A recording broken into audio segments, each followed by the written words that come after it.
हेत साका जिन किया, सीस दिया पर सिर न दिया।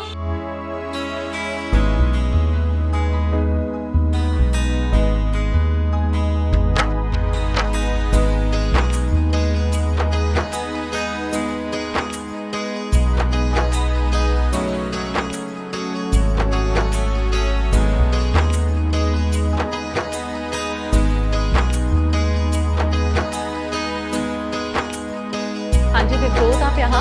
जी मैम, सत श्री अकाल। मेरे साथ दमन जी है। आज 9वें पातशाह श्री गुरु तेग बहादुर साहिब जी का शहीदी पर्व है, जो कि 350वां शहीदी पर्व मना रहे हैं। इसके लिए हम लोग आज यहाँ सेवा करने के हैं।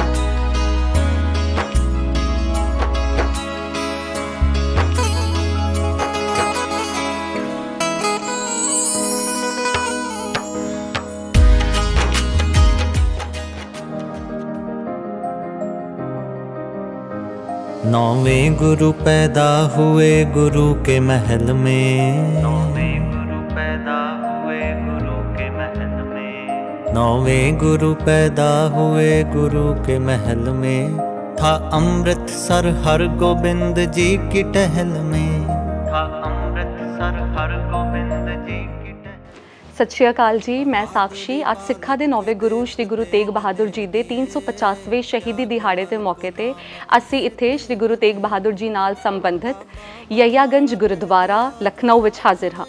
आइए आज इस पवित्र और पावन गुरुद्वारा साहिब जी के दर्शन करें। ये वही स्थान है जहाँ श्री गुरु तेग बहादुर जी के पावन चरण पड़े थे। एक धर्म को बचाने की गुरु से की पुकार, बोले गुरु चलेंगे शहादत के रास्ते, हम शीस वार देंगे हिंदुओं के वास्ते, हम शीस वार देंगे हिंदुओं। गुरु तेग बहादुर जी के समय में मुगल शासक औरंगजेब का अत्याचार बढ़ चुका था। उसके शासनकाल में लोगों से जबरदस्ती धर्म परिवर्तन कराए जा रहे थे। इसकी शुरुआत कश्मीर से हुई, जहां कश्मीरी पंडितों पर भयंकर अत्याचार हो रहे थे। कश्मीर के श्रीनगर क्षेत्र के रहने वाले पंडित कृपाराम जी कश्मीरी पंडितों के एक समूह के साथ अपनी रक्षा की आशा में श्री आनंदपुर साहिब पहुंचे और गुरु तेग बहादुर जी के चरणों में शरण ली।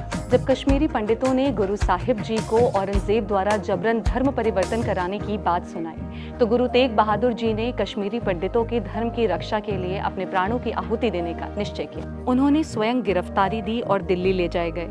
अंततः वर्ष 1675 में दिल्ली के चांदनी चौक में उन्होंने अपनी शहादत दी। आज उसी स्थान पर गुरुद्वारा श्री शीशगंज साहिब स्थित है। ये उनकी अद्वितीय कुर्बानी का जीवंत प्रतीक है। गुरु तेग बहादुर सिमरिए करनौनित आवेताए सब थाई होए सहाय। वाहिगुरु जी का खालसा, वाहिगुरु जी की फतेह। गुरु प्यारी साध संगत जी, लखनऊ में सिक्खी की शुरुआत 6वें पातशाह हरगोबिंद साहिब जी महाराज, उन्होंने भाई चूड़ जी जो यहाँ पे प्रचारक बन के आए थे, उनकी तरफ से की गई, जिसका जिक्र भाई गुरदास जी की 11वीं वार की 31वीं पौड़ी में है। उसमें भाई चूड़ जी के आने का और लखनऊ शहर के नाम के साथ उनका जिक्र किया गया। उसके बाद सिक्खी यहाँ पे प्रफुल्लित होती गई, फली फूली बढ़ी।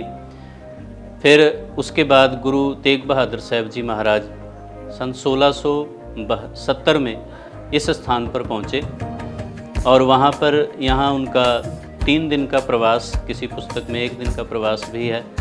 तो सतगुरु पातशाह जी ने यहाँ से जाने के बाद फिर गुरु गोबिंद सिंह जी महाराज, वो यहाँ पर सन 1672 सम्मत ये 1671 पड़ता है। सो उस समय यहाँ पर आए और गुरु महाराज यहाँ पर 2 महीने लगभग रुके। कुछ किताबों में 2 महीने 13 दिन का प्रवास भी लिखा है। यहाँ से जाने के बाद भी गुरु गोबिंद सिंह जी महाराज जब गुरु बने, उसके बाद गुरु महाराज का यहाँ की संगत से, यानी लखनऊ की संगत से बहुत प्रेम स्नेह बना रहा और उन्होंने यहाँ पे सन 1686 आषाढ़ के महीने में गुरु ग्रंथ साहिब जी महाराज का पावन हस्तलिखित स्वरूप यहाँ पर भेजा, जो यहाँ पर शोभायमान है, जिसके संगत दर्शन करती है। उस पर सम्मत 1743 आषाढ़ बदी 9 ये तारीख लिखी हुई है।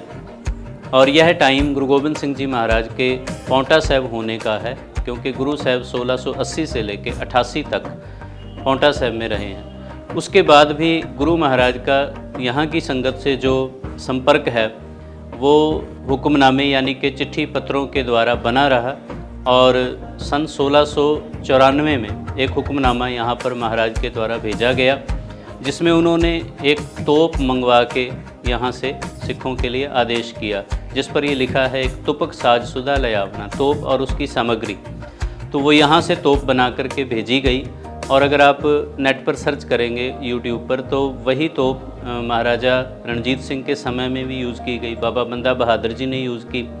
महाराजा रणजीत सिंह का राज जाने के बाद अंग्रेज़ उसको इंग्लैंड ले गए, और वो इस समय वही तोप जो यहाँ से बन के गई वो डर्बी एक सिख म्यूज़ियम में मौजूद है, जिसके यूट्यूब पे दर्शन किए जा सकते हैं। उसके बाद फिर गुरु गोबिंद सिंह जी महाराज ने 1701 में एक हुक्मनामा भेजा, ये सन के हिसाब से 1702 पड़ेगा। उसमें गुरु गोबिंद सिंह जी महाराज ने ये आदेश किया है कि यहाँ पर सभी संगत आपस में प्रेम भावना और सिमरन करते हुए रहे, और साथ में दसवंध की रकम जो है वो हुंडी करा करके मंगवाने का उसमें आदेश है। साहिब श्री गुरु गोबिंद सिंह जी महाराज और गुरु तेग बहादुर जी महाराज की चरण छो इस स्थान को प्राप्त है, और इसी वजह से संगत यहाँ पर रात के 1 बजे तक भी आती है। यानी कि जो गुरुद्वारा साहिब के द्वार हैं वो 24 घंटे में केवल 2-3 घंटे ही बंद होते हैं। सुबह 4 बजे से लेकर रात 1 बजे तक द्वार खुला रहता है, और संगत इसी तरह से उत्साह के साथ यहाँ पर आती रहती है। हर साल श्री गुरु तेग बहादुर साहिब जी के पावन प्रकाश उत्सव ਤੇ ਸ਼ਹੀਦੀ ਦਿਹਾੜੇ ਨੂੰ ਮੁੱਖ ਰੱਖਦੇ ਹੋਏ ਇੱਥੇ ਬੜੀ ਸਤਿਕਾਰ ਔਰ सम्मान ਨਾਲ ਮਨਾਇਆ ਜਾਂਦਾ ਹੈ ਤੇ ਦੂਰੋਂ ਦੂਰੋਂ ਸੰਗਤਾਂ ਆਉਂਦੀਆਂ ਨੇ ਤੇ ਉਸ ਤੋਂ ਬਾਅਦ ਦਰਸ਼ਨ ਕਰਕੇ ਗੁਰੂ ਸਾਹਿਬ ਦੇ ਪਾਠ और कीर्तन ਵਿੱਚ ਲੀਨ ਹੋ ਕੇ ਗੁਰੂ ਸਾਹਿਬ ਜੀ ਦੁਆਰਾ ਦਿੱਤੇ ਗਏ ਇਨਸਾਨੀਅਤ और ਸਹਿਜ ਦੇ ਰਾਹ ਤੇ ਜੁੜਦੀਆਂ ਨੇ। ਇਹ ਗੁਰਦੁਆਰਾ ਸਿਰਫ ਇੱਕ ਸਥਾਨ ਨਹੀਂ ਬਲਕਿ ਉਹਨਾਂ ਦੇ ਜੀਵਨ ਔਰ ਸ਼ਹਾਦਤਾਂ ਦੀ ਪ੍ਰਤੀਕ ਹੈ, ਜੇ ਹਰ ਵਿਅਕਤੀ ਦੇ ਹਿਰਦੇ 'ਚ ਪ੍ਰਭਾਵਿਤ ਹੁੰਦਾ ਹੈ। राम की गई थी गिरफ्तारियां गिरफ्तारियां, फिर दिल्ली कोतवाली वो सदर में कैद थे, फिर दिल्ली कोतवाली ये गुरु गोबिंद सिंह जी महाराज ने पांवटा साहिब से यहाँ पर भेजा था। तो इस पे जब भेजा है ये उसकी जो डेट है वो इस पे लिखी हुई है, आषाढ़ विधि 9 संवत 1743। ये विक्रमी संवत की तारीख है। इसको हम सन में कन्वर्ट करेंगे तो 57 माइनस होके ये सन 1686 बन जाएगा। उसके बाद ये आगे गुरु गोबिंद सिंह जी महाराज के दस्तखत हैं, साइन हैं। जब पूरी तरह से वो देख लेते थे कि लिखा गया है तो उसके बाद साइन करके उसको अप्रूव कर देते थे। इसी तरह से साइन जो हैं वो पटना साहिब की जो हैंड रिटन स्वरूप है उसमें भी हैं, और जो हुक्मनामे महाराज ने भेजे हैं उसमें भी गुरु गोबिंद सिंह महाराज के साइन जो हैं वो सेम हैं। और जो इस पर तीसरी चीज़ है जो इसके पुरातन होने का प्रमाण है वो इसमें इंक बनाने की ये विधि है, क्योंकि जैसे ये इंक है अभी तक 350 साल हो गए हैं और ये एज इट इज़ है, और शाइनिंग भी इसकी एक अलग है। तो इसमें बहुत सारी चीज़ें हैं, जैसे लिखा हुआ है स्याही की विधि, सिरसाती का लवजना, इकरत्ती बोला, गूंद किरकिरा, इकरत्ती सोना, मतलब सोना भी इसमें था। और तांबे के बर्तन में 20 दिन इसको रखना और 20 दिन घिसाई करना इसको, यानी 40 दिन में ये इंक बनती थी। तब इससे ये हैंड रिटन स्वरूप लिखा गया, जो इसकी इंक जो है आजकल भी इसी तरह से एज इट इज़ सेम है। तो ये 3 हमारे पास ऐसी धरोहर हैं जो कि गुरु गोबिंद सिंह जी महाराज ने यहाँ पे भेजी। गुरु तेग बहादुर जी महाराज का ये स्थान है, उसी पे ये सब शोभायमान है। गुरु तेग बहादुर जी की शहादत पूरे विश्व के लिए एक अनुपम मिसाल है। उन्होंने हिंदू धर्म के तिलक और जनेऊ की रक्षा के लिए और हर इंसान को अपनी आस्था चुनने का अधिकार दिलाने के लिए अपने प्राण न्योछावर कर दिए। उनकी शहादत ने दुनिया को संदेश दिया कि धर्म और मानवता की रक्षा के लिए अपने प्राणों की आहुति देना सच्ची वीरता है।